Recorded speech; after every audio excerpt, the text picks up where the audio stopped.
Hi, we're going to continue our learning over author's purpose today. Remember, author's purpose, an easy way to remember it is by saying PI. Okay, and the P stands for persuade, I inform, E in entertain. And the past couple of days, we've already went over entertain. Remember, this is when the author is trying to make you enjoy the story, make you laugh. The I is to give you facts and information. And today we're going to be focusing on the P, persuade. And this is when the author is trying to get you to try, do, or think, or even feel a certain way. So the first book that we're going to talk about today is Frogs. So when you look at this book, you think, well, this is informational text, so then it has to be in form. And you're right, the author is definitely trying to give us information about frogs in this book. But there's also a part of this book that's a little different. So I'm going to read this paragraph from the page, and I want you to think, what's the author's purpose?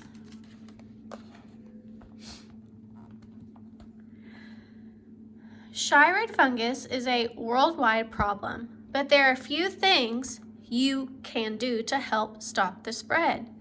You should never release foreign pet frogs into the wild. Released foreign frogs can breed and overwhelm the local frog population. They can also spread diseases. If you spot many sick or dead frogs in your area, contact your state or federal wildlife department and tell them what you found. The information may be helpful to scientists studying the problem. So in this part of the book, they're giving us information, but they're actually trying to make us think or feel a certain way about these frogs and show us a way that we can help stop the spread, and tells us things that we should do. It's giving us their opinion, okay? So this book is also giving us information, but in certain parts of the book, it's also trying to persuade us, think or feel a certain way. Okay, another book is Dolphins by the same author. They're definitely giving us information about dolphins, but again, I'm going to read a part of the book, and I want you to think, what's the author trying to make me feel? People are the greatest threat to dolphins, but people can also help dolphins the most. If people buy tuna that is labeled dolphin safe on the can, and then commercial tuna fishermen will use safety nets that don't accidentally ensnare dolphins. The U.S. Congress passed the Marine Mammal Protection Act to protect whales, dolphins, and porpoises.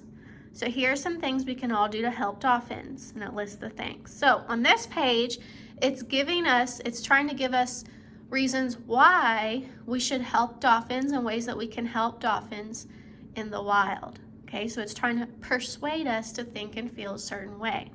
So the whole book is, yes, giving us information, but parts of the book is trying to persuade us to do, think, or feel a certain way. And the last book we're going to discuss is Giant Pandas. Okay, yes, Giant Pandas, this book, you're familiar with it, does give us facts and information. Okay, so it is trying to inform us, but let's listen to this part of the book and see if it's any different. Over the years, the number of giant pandas has become smaller because of the destruction of their natural habitat by people.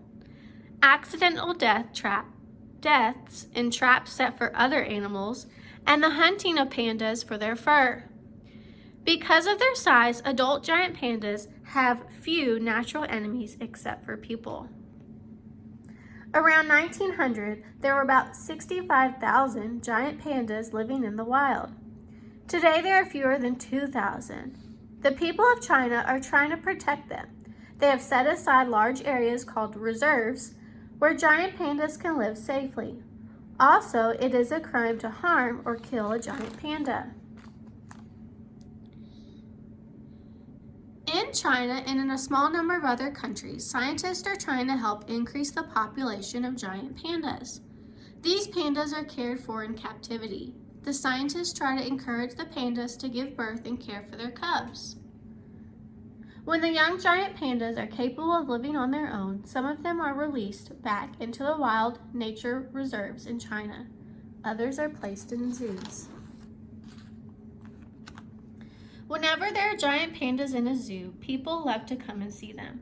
They look like big, chubby, black and white teddy bears that are very playful.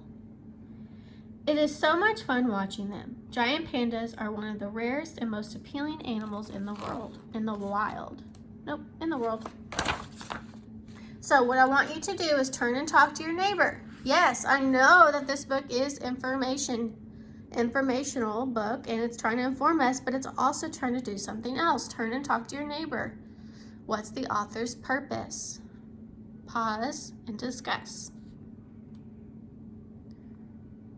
So yes, this book is giving us information, but it's also, the author is trying to persuade us to save the pandas. Okay, I hope you understand what author's purpose is. Remember, there's 3 different types of author's purpose: persuade, inform, and entertain. Have a great day.